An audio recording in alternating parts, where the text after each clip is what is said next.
ಭಗತ್ ಸಿಂಗ್ ಯಾರು? ಭಗತ್ ಸಿಂಗ್ ಯಾವ ವಯಸ್ಸಿನಲ್ಲಿ ಮರಣ ಹೊಂದಿದ್ರು? ಭಗತ್ ಸಿಂಗ್ರನ್ನ ಗಲ್ಲಿಗೇರಿಸೋಕೆ ಭಗತ್ ಸಿಂಗ್ ಮಾಡಿದಂಥ ಅಪರಾಧಗಳಾದರೂ ಏನು?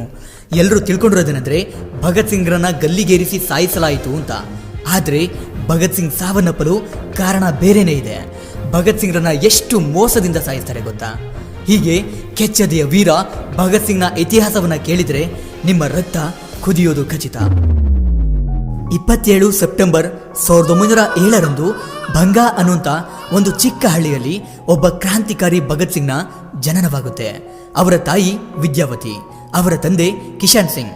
ಹೀಗೆ ಇರುವಾಗ ಬ್ರಿಟಿಷ್ ಸರ್ಕಾರ ಒಂದು ಕಾಯ್ದೆಯನ್ನು ತರುತ್ತೆ. ಆ ಆಕ್ಟ್ನ ಪ್ರಕಾರ ಯಾವುದೇ ವ್ಯಕ್ತಿಯನ್ನ ಅವರು ಮಾಡಿರುವಂಥ ಅಪರಾಧಗಳ ಬಗ್ಗೆ ಪರಿಶೀಲನೆ ಮಾಡದೆ, ಕೋರ್ಟ್ ಅಥವಾ ಜಡ್ಜ್ನ ಆದೇಶವೇ ಇಲ್ಲದೆ ಅವರನ್ನ ಜೈಲಿಗೆ ಹಾಕ್ಬೋದು ಅನ್ನೋದು ಅದರ ನಿಯಮವಾಗಿತ್ತು. ಆದರೆ ಆ ಕಾಯ್ದೆಯ ವಿರುದ್ಧವಾಗಿ ಸಾಕಷ್ಟು ಭಾರತೀಯರು ಜಲಿಯಾ ವಾಲಾಬಾಗ್ನಲ್ಲಿ ಹೋರಾಟ ನಡೆಸ್ತಿರ್ತಾರೆ. ಅವರ ನಿಯಮಗಳ ವಿರುದ್ಧವಾಗಿ ಹೋರಾಟ ಮಾಡ್ತಿರೋದನ್ನ ಕಂಡಂತ ಬ್ರಿಟಿಷರು ಸಾವಿರಾರು ಜನರನ್ನ ಗುಂಡಿಕ್ಕಿ ಕೊಲ್ತಾರೆ. ಬ್ರಿಟಿಷರ ಕಣ್ತಪ್ಪಿಸಿ ಓಡಿ ಹೋಗ್ತಿದ್ದವರನ್ನ ಹುಡುಕಿ ಕೊಲ್ತಾರೆ. ಆ ಹೋರಾಟದಲ್ಲಿ ಎಷ್ಟೋ ಜನ ಮಕ್ಕಳು ಅವರ ತಂದೆ ತಾಯಿರನ್ನ ಕಳ್ಕೊಂಡು ಅನಾಥರಾಗಿದ್ರು. ಆ ಹೋರಾಟ ಮುಗಿಯುವಷ್ಟರಲ್ಲಿ ಲೆಕ್ಕಕ್ಕಿಲ್ಲದಷ್ಟು ಭಾರತೀಯರು ಅವರ ಪ್ರಾಣವನ್ನ ಕಳ್ಕೊಂಡಿದ್ರು. ಈ ಮಾರಣ ಹೋಮವನ್ನು ಕಂಡಂತ ಭಗತ್ ಸಿಂಗ್ರ ಮನದಲ್ಲಿ ಸ್ವತಂತ್ರ ಹೋರಾಟದ ಕಿಚ್ಚು ಹುಟ್ಕೊಳ್ತು. ಆಗ ಭಗತ್ ಸಿಂಗ್ ಅವರು ಆ ಹೋರಾಟದಲ್ಲಿ ಎಷ್ಟೋ ಜನರ ದೇಹದಿಂದ ಹರಿದು ಬಂದಿದ್ದಂತ ರಕ್ತದಲ್ಲಿ ಕಲಸಿ ಹೋಗಿದ್ದ ಮಣ್ಣನ್ನ ಒಂದು ಬಾಟಲಿಗೆ ಹಾಕೊಂಡು, ಈ ಮಣ್ಣು ನನಗೆ ಸ್ವತಂತ್ರ ಹೋರಾಟ ಮಾಡೋಕೆ ಧೈರ್ಯ ನೀಡುತ್ತೆ ಅಂತ ಅದನ್ನ ಅವರ ಮನೆಗೆ ತಂದು ಪೂಜಿಸ್ತಾರೆ. ಅದೇ ಸಮಯಕ್ಕೆ ಅವರ ಮನೆಯಲ್ಲಿ ಭಗತ್ ಸಿಂಗ್ಗೆ ಮದುವೆ ಮಾಡೋಕೆ ನೋಡಿದಾಗ ಭಗತ್ ಸಿಂಗ್ ಅದನ್ನ ತಿರಸ್ಕರಿಸಿ ಮನೆಯಲ್ಲಿ ಒಂದು ಪತ್ರವನ್ನು ಬರೆದು ಮನೆಯನ್ನು ಬಿಟ್ಟು ಹೊರಟೋಗ್ತಾರೆ. ಅಂದಾಗೆ ಆ ಪತ್ರದಲ್ಲಿ ಏನಿತ್ತು ಅಂದ್ರೆ, ಮದುವೆಯನ್ನ ಯಾರು ಬೇಕಾದರೂ ಆಗ್ಬೋದು, ಮದುವೆಯಾಗೋದು ಯಾವ ದೊಡ್ಡ ಸಾಧನೆ, ಆದರೆ ನನ್ನ ಗುರಿ ಬ್ರಿಟಿಷರಿಂದ ಭಾರತ ಮಾತೆಯನ್ನ ರಕ್ಷಿಸಿಕೊಳ್ಳೋದು, ಬ್ರಿಟಿಷರನ್ನ ಭಾರತದಿಂದ ಹೊಡೆದೋಡಿಸೋದೇ ನನ್ನ ಗುರಿ ಅಂತ ಹೇಳ್ಕೊಂಡಿದ್ರು. ಅಂದಿನಿಂದ ಬ್ರಿಟಿಷರ ವಿರುದ್ಧವಾಗಿ ಒಬ್ಬ ಕ್ರಾಂತಿಕಾರಿ ಹೋರಾಟಗಾರನಾಗಿ ಬದಲಾಗ್ತಾ ಹೋಗ್ತಾರೆ. ನಂತರ ಬ್ರಿಟಿಷ್ ಸರ್ಕಾರ ಸೈಮನ್ ಕಮಿಷನ್ ಅನ್ನುವಂಥ ಒಂದು ಆಯೋಗವನ್ನು ಜಾರಿಗೆ ತರುತ್ತೆ. ಆಗ ಲಾಲಾ ಲಜಪತ್ ರಾಯರವರು ಇದಕ್ಕೆ ತೀವ್ರವಾದಂಥ ವಿರೋಧವನ್ನು ವ್ಯಕ್ತಪಡಿಸಿ ಗೋ ಬ್ಯಾಕ್ ಸೈಮನ್ ಅನ್ನುವಂಥ ಒಂದು ಚಳುವಳಿನ ಶುರು ಮಾಡ್ತಾರೆ. ಯಾಕಂದ್ರೆ ಆ ಆಯೋಗದಲ್ಲಿ ಎಲ್ಲರೂ ಕೂಡ ಬ್ರಿಟಿಷರೇ ಇದ್ದು ಒಬ್ಬರೂ ಸಹ ಭಾರತೀಯರು ಇಲ್ಲದೆ ಇರೋ ಕಾರಣದಿಂದ ಅದನ್ನು ವಿರೋಧಿಸಿ ಚಳುವಳಿಯನ್ನ ಶುರು ಮಾಡ್ತಾರೆ. ಇದು ಹೀಗೆ ಮುಂದುವರೆದ್ರೆ ನಮಗೆ ತುಂಬಾ ತೊಂದರೆಗಳಾಗುತ್ತೆ ಅಂತ ಅರ್ಥ ಮಾಡಿಕೊಂಡಂತ ಬ್ರಿಟಿಷರು ಆ ಚಳುವಳಿ ಮಾಡ್ತಿದ್ದವರ ಮೇಲೆ ಲಾಠಿ ಚಾರ್ಜ್ ಮಾಡ್ತಾರೆ. ಲಾಲಾ ಲಜಪತ್ ರಾಯರವರಿಗೆ ತುಂಬಾ ಬಲವಾದ ಪೆಟ್ಟುಗಳನ್ನು ಹೊಡಿತಾರೆ. ಇದರಿಂದ ಲಾಲಾ ಲಜಪತ್ ರಾಯರವರು ತುಂಬಾ ಗಾಯಗೊಳ್ತಾರೆ. ನಂತರ ಆ ಗಾಯಗಳಿಂದ ಚೇತರಿಸಿಕೊಳ್ಳೋಕಾಗದೆ ಸಾವನ್ನಪ್ತಾರೆ. ಅವರ ಸಾವನ್ನ ಸಹಿಸದ ಭಗತ್ ಸಿಂಗ್ ಅವರು ಇದಕ್ಕೆ ಪ್ರತೀಕಾರವನ್ನ ತೀರಿಸಿಕೊಳ್ಬೇಕು ಅಂತ ಅಂದು ಲಾಠಿ ಚಾರ್ಜ್ ಮಾಡೋಕೆ ಆದೇಶ ಮಾಡಿದಂತ ಬ್ರಿಟಿಷ್ ಪೊಲೀಸ್ ಅಧಿಕಾರಿ ಜಾನ್ ಸ್ಕ್ಯಾಟ್ನನ್ನ ಹೇಗಾದ್ರೂ ಮಾಡಿ ಕೊಲ್ಬೇಕು ಅಂತ ಪ್ಲಾನ್ಗಳನ್ನ ಮಾಡ್ಕೊಳ್ತಾರೆ. ಭಗತ್ ಸಿಂಗ್ ಜೊತೆ ರಾಜ್ಗುರು, ಸುಖದೇವ್ ಕೂಡ ಸೇರ್ಕೊಂಡು ಪೊಲೀಸ್ ಸ್ಟೇಷನ್ ಎದುರುಗಡೆ ಆ ಪೊಲೀಸ್ ಅಧಿಕಾರಿ ಜಾನ್ ಸ್ಕ್ಯಾಟ್ ಬರೋದನ್ನ ಕಾಯ್ತಾ ಇರ್ತಾರೆ. ಅದೇ ರೀತಿ ಪೊಲೀಸ್ ಅಧಿಕಾರಿ ಬಂದಾಗ ಅವನನ್ನ ಗುಂಡಿಕ್ಕಿ ಕೊಲ್ತಾರೆ. ಆದ್ರೆ ಅಲ್ಲಿ ಒಂದು ಎಡವಟ್ಟಾಗಿತ್ತು. ಅದೇನೆಂದ್ರೆ ಅವರು ಕೊಂದಂತ ಪೊಲೀಸ್ ಅಧಿಕಾರಿ ಲಾಠಿ ಚಾರ್ಜ್ ಮಾಡೋಕೆ ಆದೇಶವನ್ನ ಕೊಟ್ಟಿದ್ದಂತ ಜಾನ್ ಸ್ಕ್ಯಾಟ್ ಅಲ್ಲ, ಬದಲಿಗೆ ಜಾನ್ ಸ್ಯಾಂಡರ್ಸ್. ಆದ್ರೆ ಭಗತ್ ಸಿಂಗ್ ಮತ್ತವರ ಸಂಗಡಿಗರು ಅವನೇ ಜಾನ್ ಸ್ಕ್ಯಾಟ್ ಅನ್ಕೊಂಡು ಕೊಂದಿರ್ತಾರೆ. ಈ ವಿಷಯ ತಿಳಿದ ಭಗತ್ ಸಿಂಗ್ ಅಲ್ಲಿಂದ ಪರಾರಿಯಾಗ್ತಾರೆ. ಒಬ್ಬ ಬ್ರಿಟಿಷ್ ಪೊಲೀಸ್ ಅಧಿಕಾರಿಯನ್ನ ಕೊಂದಿದ್ದಕ್ಕೆ ಬ್ರಿಟಿಷರು ಭಗತ್ ಸಿಂಗ್ರನ್ನ ಹೇಗಾದ್ರೂ ಮಾಡಿ ಹಿಡಿಬೇಕು ಅಂತ ತುಂಬಾ ಕಡೆಗಳಲ್ಲಿ ಹುಡುಕಾಡ್ತಾ ಇರ್ತಾರೆ. ಆದರೆ ಭಗತ್ ಸಿಂಗ್ ಅದಕ್ಕೆ ಹೆದರದೆ ಮತ್ತೊಂದು ಕ್ರಾಂತಿಯನ್ನ ಮಾಡೋದಕ್ಕೆ ಮುಂದಾಗಿರ್ತಾರೆ. ಅದೇನೆಂದ್ರೆ ಬ್ರಿಟಿಷರು ಭಾರತೀಯರ ಮೇಲೆ ಮಾಡ್ತಿರುವಂತ ದೌರ್ಜನ್ಯಗಳನ್ನ, ಅನ್ಯಾಯಗಳನ್ನ, ಬ್ರಿಟಿಷರ ದಬ್ಬಾಳಿಕೆಯನ್ನ ಸಹಿಸಿಕೊಂಡು ನಮ್ಮ ಭಾರತೀಯರು ಏಕೆ ಸುಮ್ಮನಿದ್ದಾರೆ? ಬ್ರಿಟಿಷರ ಅನ್ಯಾಯಗಳ ವಿರುದ್ಧ ಯಾಕೆ ಯಾರು ಧ್ವನಿಯನ್ನ ಎತ್ತುತ್ತಿಲ್ಲ? ಬ್ರಿಟಿಷರ ದೌರ್ಜನ್ಯ, ಅನ್ಯಾಯಗಳ ಬಗ್ಗೆ ಜನರಿಗೆ ಅರ್ಥ ಮಾಡಿಸೋಕೆ ನಾವು ಏನಾದರೂ ಮಾಡಲೇಬೇಕು ಅನ್ಕೊಂಡು ರಾಜಗುರು, ಭಗತ್ ಸಿಂಗ್, ಸುಖದೇವ್ ಈ ಮೂವರು ಸೇರಿ ಬ್ರಿಟಿಷ್ ಪಾರ್ಲಿಮೆಂಟ್ನಲ್ಲಿ ಬಾಂಬನ್ನ ಹಾಕೋದಕ್ಕೆ ಉಪಾಯವನ್ನ ಮಾಡ್ತಾರೆ.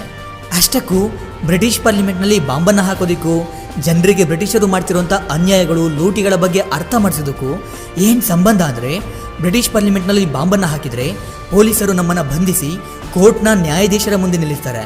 ಆಗ ಭಾರತೀಯರ ಮೇಲೆ ಆಗ್ತಿರುವಂತಹ ದೌರ್ಜನ್ಯಗಳು, ಅನ್ಯಾಯಗಳನ್ನ ಹೇಳ್ಕೊಂಡಾಗ ಪತ್ರಿಕೆಯವರು ಅದನ್ನ ಪ್ರಕಟಣೆ ಮಾಡ್ತಾರೆ. ಆಗ ಬ್ರಿಟಿಷರು ಮಾಡ್ತಿರುವಂಥ ಅನ್ಯಾಯಗಳು, ದೌರ್ಜನ್ಯಗಳ ಬಗ್ಗೆ ಭಾರತೀಯರಿಗೆ ತಿಳಿದು ಬ್ರಿಟಿಷರ ವಿರುದ್ಧವಾಗಿ ಹೋರಾಟ ಮಾಡೋದಕ್ಕೆ ಧೈರ್ಯವನ್ನು ಮಾಡ್ತಾರೆ ಅನ್ನೋದು ಭಗತ್ ಸಿಂಗ್ರ ಉಪಾಯವಾಗಿತ್ತು. ಈಗ ನೀವೇ ಯೋಚನೆ ಮಾಡಿ, ಭಗತ್ ಸಿಂಗ್ರ ಮೇಲೆ ಮೊದಲೇ ಜಾನ್ ಸ್ಯಾಂಡರ್ಸ್ನ ಕೊಲೆಯ ಆರೋಪ ಇತ್ತು. ಹೀಗಿರುವಾಗ ಪಾರ್ಲಿಮೆಂಟ್ನಲ್ಲಿ ಮತ್ತೊಮ್ಮೆ ಬಾಂಬನ್ನ ಹಾಕಿ ಬ್ರಿಟಿಷರ ಕೈಗೆ ಸಿಕ್ಕರೆ ನಮ್ಮ ಸಾವು ಖಚಿತ ಅಂತ ಗೊತ್ತಿದ್ರು ಈ ರೀತಿ ಮತ್ತೊಂದು ಕ್ರಾಂತಿಯನ್ನು ಮಾಡೋದಕ್ಕೆ ಮುಂದಾಗ್ತಾರೆ ಅಂದ್ರೆ ಅವರ ಧೈರ್ಯ, ಅವರ ದೇಶಭಕ್ತಿ ಇನ್ಯಾವ ಮಟ್ಟಕ್ಕಿತ್ತು ಅಂತ ಅರ್ಥ ಮಾಡ್ಕೊಳ್ಬೇಕು.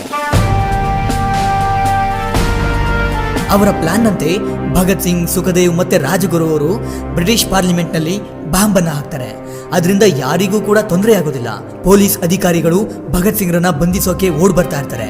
ಆದ್ರೆ ಭಗತ್ ಸಿಂಗ್, ಸುಖದೇವ್, ರಾಜ್ಗುರು ಅಲ್ಲಿಂದ ಓಡಿ ಹೋಗದೆ ಬ್ರಿಟಿಷರ ವಿರುದ್ಧವಾಗಿ ನಿಂತು ಇನ್ಕ್ವಿಲಾಬ್ ಜಿಂದಾಬಾದ್, ಇನ್ಕ್ವಿಲಾಬ್ ಜಿಂದಾಬಾದ್ ಅಂತ ಘೋಷಣೆಗಳನ್ನ ಕೂಗ್ತಾರೆ. ಅದರ ಅರ್ಥ ಈ ಕ್ರಾಂತಿ ಇಲ್ಲಿಗೆ ಮುಗಿಯೋದಿಲ್ಲ, ಹೀಗೆ ಮುಂದುವರಿಯಲಿದೆ ಅನ್ನೋದು. ಆಗ ಆ ಪೊಲೀಸ್ ಅಧಿಕಾರಿಗಳು ಆ ಮೂವರನ್ನ ಬಂಧಿಸ್ತಾರೆ. ಕೋರ್ಟ್ನಲ್ಲಿ ಮೂವರಿಗೂ ಮರಣದಂಡನೆ ಶಿಕ್ಷೆ ಜಾರಿಯಾಗುತ್ತೆ.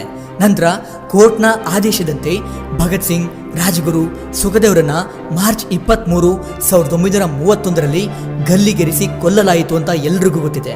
ಆದ್ರೆ ಇದು ಸುಳ್ಳು ಅಂತ ಇತಿಹಾಸದ ಪುಟಗಳು ಕೂಗಿ ಹೇಳುತ್ತವೆ. ಹಾಗಾದ್ರೆ ಭಗತ್ ಸಿಂಗ್ರನ್ನ ಇನ್ಯಾವ ರೀತಿ ಕೊಲ್ಲಲಾಯಿತು ಅಂತ ನೋಡೋದಾದ್ರೆ, ಸಾಮಾನ್ಯವಾಗಿ ಗಲ್ಲು ಶಿಕ್ಷೆಯನ್ನ ಬೆಳಗಿನ ಸಮಯದಲ್ಲಿ ಮಾಡಬೇಕಾಗಿರುತ್ತೆ. ಅಪರಾಧಿಗಳ ಕೊನೆಯ ಆಸೆಯನ್ನು ಸಹ ಈಡೇರಿಸಬೇಕಾಗಿರುತ್ತೆ.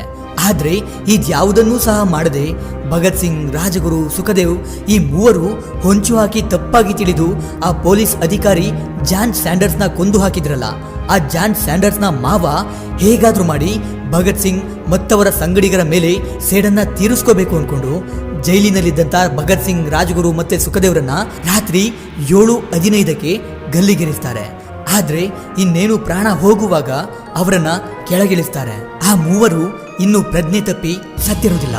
ಭಗತ್ ಸಿಂಗ್ಗೆ ಆ ಸಮಯದಲ್ಲಿ ಪ್ರಜ್ಞೆ ಬರುತ್ತೆ. ಆಗ ಅವರು ಭಗತ್ ಸಿಂಗ್ನ ಕುತ್ತಿಗೆಯ ಮೂಳೆಯನ್ನ ಮುರಿತಾರೆ. ನಂತರ ಅರೆ ಪ್ರಜ್ಞೆಯಲ್ಲಿದ್ದಂತ ಆ ಮೂವರನ್ನ ಗೋಣಿ ಚೀಲದಲ್ಲಿ ತುಂಬಿ ನಿಗೂಢವಾಗಿ ಒಂದು ಲಾರಿಯೊಳಗೆ ಹಾಕೊಂಡು ಲಾಹೋರ್ನ ಕಂಟೋನ್ಮೆಂಟ್ಗೆ ಕರೆದೊಯ್ತಾರೆ. ಆಗ ಜಾನ್ ಸ್ಯಾಂಡರ್ಸ್ನ ಮಾವ ಈ ಮೂವರ ಮೇಲೆ ಅತಿಯಾದ ಸೇಡನ್ನ ಹೊಂದಿದ್ರಿಂದ ಭಗತ್ ಸಿಂಗ್, ರಾಜಗುರು ಮತ್ತು ಸುಖದೇವರ ತಲೆ ಮತ್ತು ಎದೆಯ ಮೇಲೆ ಗುಂಡುಗಳನ್ನು ಹಾರಿಸಿ ತಮ್ಮ ಸೇಡನ್ನ ತೀರಿಸ್ಕೊಳ್ತಾರೆ. ನಂತರ ಅವರ ದೇಹವನ್ನ ಮರಣೋತ್ತರ ಪರೀಕ್ಷೆಗೂ ಕಳಿಸದೆ, ಅವರ ಸಂಬಂಧಿಕರಿಗೂ ಹಸ್ತಾಂತರ ಮಾಡದೆ ಹುಸ್ಮೇನಿಯಾ ಪ್ರದೇಶದಲ್ಲಿ ಅಂತ್ಯಕ್ರಿಯೆ ಮಾಡಲಾಗಿದೆ ಅಂತ ಎಲ್ಲರಿಗೂ ನಂಬಿಸಿ ಭಗತ್ ಸಿಂಗ್, ರಾಜಗುರು ಮತ್ತು ಸುಖದೇವರನ್ನ ರಾವಿ ಸಟ್ಲೇಜ್ ನದಿಯ ದಡದಲ್ಲಿ ರಹಸ್ಯವಾಗಿ ಸುಡಲಾಯಿತು. ಆಗ ಈ ವಿಷಯ ತಿಳಿದ ಭಗತ್ ಸಿಂಗ್ನ ಸಹೋದರಿ ಬಿಬಿ ಅಮರ್ ಆ ಸ್ಥಳಕ್ಕೆ ಬಂದಾಗ ಬೆಂಕಿಯಲ್ಲಿ ಸುಟ್ಟು ಬೂದಿಯಾಗದೆ ಇದ್ದಂತ ಉದ್ದನೆಯ ತೋಳಿನ ಮೂಳೆಯನ್ನ ಕಂಡು ಈ ಮೂವರಲ್ಲಿ ತುಂಬಾ ಎತ್ತರವಾಗಿದ್ದವನು ನನ್ನ ತಮ್ಮ ಭಗತ್ ಸಿಂಗ್, ಆದ್ದರಿಂದ ಇಷ್ಟು ಉದ್ದನೆಯ ಮೂಳೆ ನನ್ನ ತಮ್ಮನದ್ದೇ ಆಗಿರುತ್ತೆ ಅಂತ ಭಾವಿಸಿ ವಿಧಿ ವಿಧಾನಗಳಿಂದ ಅಂತ್ಯ ಸಂಸ್ಕಾರ ಮಾಡ್ತಾರೆ.